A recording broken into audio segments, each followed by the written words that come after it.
स्वयं उनके सबसे बड़े नेता राहुल गांधी द्वारा कल भारतीय जनता पार्टी ने सलमान खुर्शीद जी के किताब के ऊपर जब प्रेस कॉन्फ्रेंस किया था तो उस प्रेस कॉन्फ्रेंस में कहा था कि सोनिया जी और राहुल जी इस पर जवाब दें, सफाई दें। और आज आपने देखा है कि किस प्रकार से एक वर्चुअल कॉन्फ्रेंस के माध्यम से राहुल गांधी जी ने सलमान खुर्शीद के वक्तव्य के ऊपर, सलमान खुर्शीद जी के किताब के ऊपर अपनी सफाई रखी है।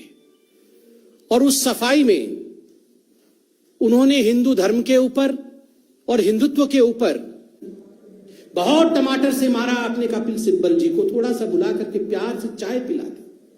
अभी हमने टेलीविजन चैनलों के माध्यम से देखा है सचिन पायलट और गहलोत जी के बीच में सब कुछ ठीक नहीं है। उन दोनों को बैठाकर भी जरा प्यार की भाषा का प्रयोग करवाएं। वहां छत्तीसगढ़ में भी भूपेंद्र बघेल और सिंहदेव जी के बीच में सब कुछ ठीक नहीं चल रहा है, वहां भी प्यार फैलाएं। और सुबह सुबह ही आज हमने देखा नवजोत सिंह सिद्धू जी फिर से चन्नी जी के ऊपर हमला कर रहे थे, वहां भी प्यार की आवश्यकता है।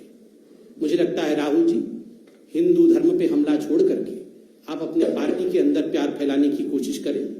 जहां तक हिंदू धर्म के खिलाफ बयानबाजी करने का जो ये सिलसिला कांग्रेस पार्टी में है, हमें पता है आपका पूरा परिवार, ये गांधी परिवार हिंदू धर्म को चाहता नहीं। You have a pathological hatred against Hinduism.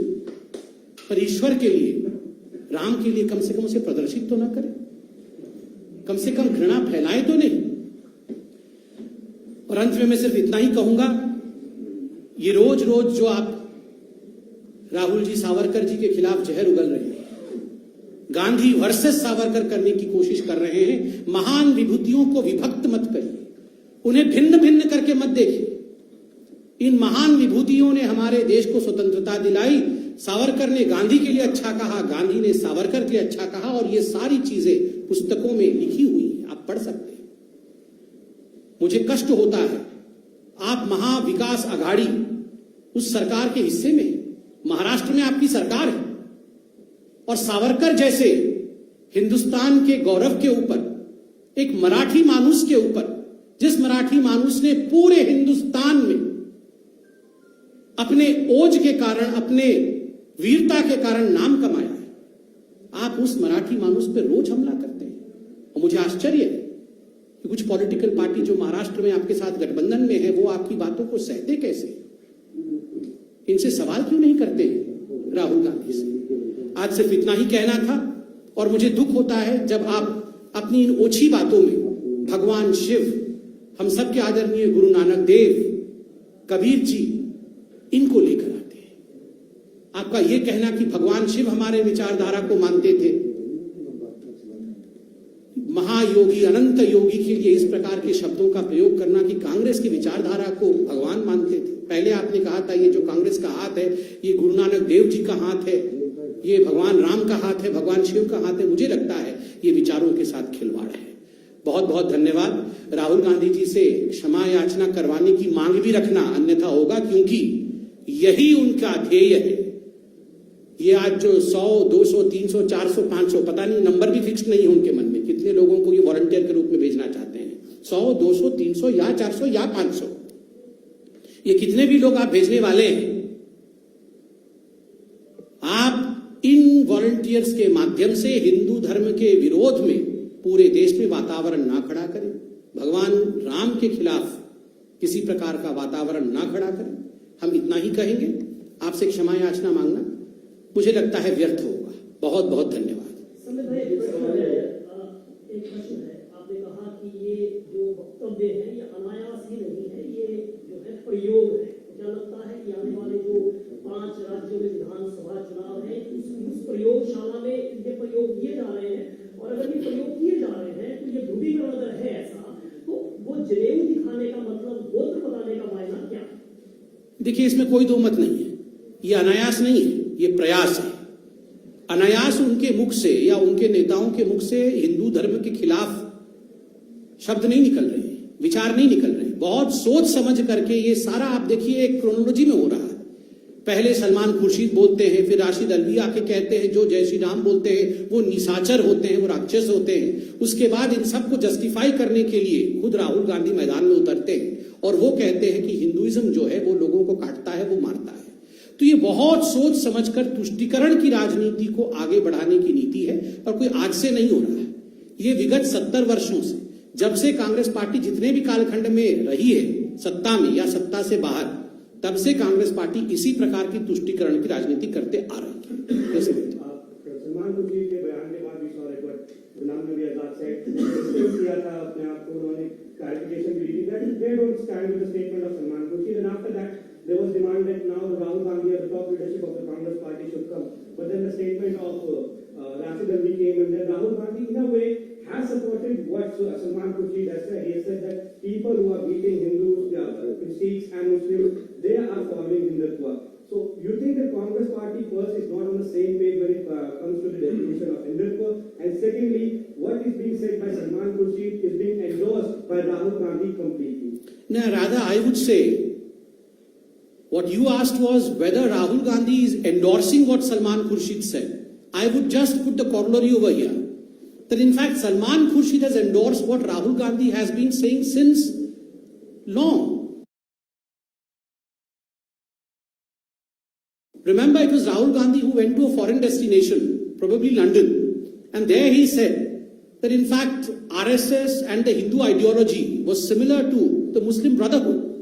He had already made a similar kind of comment in a foreign destination, and I'm sure Mr. Salman Khurshid must have been inspired by the statement of Rahul Gandhi, or might be Rahul Gandhi might have asked Salman Khurshid to reflect the same in his upcoming book. To say that all these are lone wolves, absolutely wrong. It's a pack of wolves. मेरा सवाल है कि जो आगे 5 राज्यों में विधानसभा चुनाव है, उत्तर प्रदेश अत्यंत महत्वपूर्ण है। प्रियंका गांधी के प्रयास से लेकर बाबा विश्वनाथ तक का दर्शन करें। कहीं उत्तर प्रदेश विधानसभा चुनाव को देखते हुए कांग्रेस के नेता नहीं कर रहे हैं। देखिए, दर्शन और प्रदर्शन दोनों में पार्थक्यता होती है, दोनों में फर्क है। अगर ये हिंदू दर्शन को समझते तो हिंदुइज्म के खिलाफ इस प्रकार की गालियां नहीं निकालते। अगर हिंदू दर्शन को समझते तो कभी नहीं कहते कि हिंदू लोग दूसरों को काटते हैं, मारते हैं। ये प्रदर्शन की राजनीति करके वोट पाने की इच्छा करते हैं, और इसी से इनकी जो असली नीयत है, तुष्टीकरण की नीयत, उसके विषय में हिंदुस्तान जान पाता है। Ladies. Sir, what do you think is the reason behind these incessant attacks on Hinduism and in Hindutva? Because time and again, first they really fire these salvos and then they issue a rebuttal. So, do you think it is just a trick of minority appeasement, as Amit Mandya said on his Twitter? No, of course.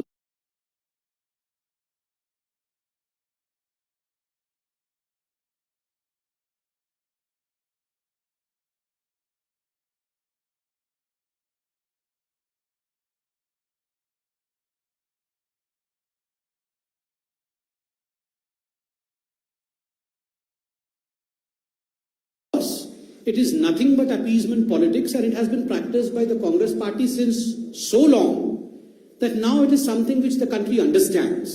It's not for the first time that we heard such kind of utterances from Salman Khurshid or from Rahul Gandhi. Such kind of utterances have been of quite common nature as far as the Congress party is concerned. Of course, it draws its inspiration from the politics of appeasement. Nanda ji, Pushri sahab. जब सलमान खुर्शीद आपके विमर्शन पर विवाद हुआ तो BJP ने press conference की और चुप्पी तोड़ने को कहा सोनिया गांधी से, जो बताएं इसलिए माना जाएगा कि हिंदू धर्म और हिंदुत्व के खिलाफ उनकी पार्टी उनकी खुद की सोच है। अब जब खुद राहुल गांधी एक तरह से सफाई देते हुए समर्थन कर रहे हैं, तो ऐसे में बीजेपी क्या कहेगी? दूसरी बात, जो चुनाव में मंदिर मंदिर जाते हैं, हमने देखा पिछले 2-3 सालों में, तो क्या बीजेपी ये कहेगी कि मंदिर जाना? देखिए, बीजेपी को कुछ कहने की आवश्यकता नहीं, जनता जनार्दन होती है, और इसे केवल 5 राज्यों के चुनाव के मद्देनजर नहीं, भारत की संस्कृति के मद्देनजर देखना चाहिए। भारत की संस्कृति को जो लोग इस प्रकार के अपशब्दों से अलंकृत करते हैं, जिनके लिए अपशब्द प्रयोग करते हैं, मैं एक बात स्पष्ट रूप से कह सकता हूं कि हिंदुस्तान की जनता कभी भी कांग्रेस पार्टी को क्षमा नहीं करने वाली है। नंदा साहब class. The question is that what Congress party is saying, they are saying that the Hinduism that they know is not something which you're talking about. You have a different Hindutva which talks about killing people rationally, all these things. Hinduism is not something which our sages and the other followers have spoken to us. can they talk on similar lines about any other religion? Of course not. They cannot talk about similar issues in any other religion. The question is, why do they speak ill against Hinduism all the time? Secondly, and most importantly, if they don't understand what Hinduism is, let them first understand what Hinduism is and thereafter comment on these. Thirdly, it is not for the first time that such comments have been made. Some of the worst comments have come in the yesteryears when they have used words like saffron terror. Saffron is a color which, of course, denotes Hinduism at large. It denotes sacrifice of Hinduism. So why use such kind of controversial statements time and again for a peace-loving religion? I would say every religion is peace-loving. So the Constitution of India does not allow such kind of statements for any religion. Salman Khurshid की पुस्तक पर मध्य प्रदेश सरकार के एक मंत्री ने रोक लगाने की बात कही है कि मध्य प्रदेश में इसको नहीं, इसके आप भारत सरकार से भारतीय जनता पार्टी कहेगी कि इस पुस्तक पर जो है वो पूरे भारत में बैन होना चाहिए। अगर ऐसा कोई निर्णय होगा तो प्रेस कॉन्फ्रेंस के माध्यम से हम बताएंगे। धन्यवाद।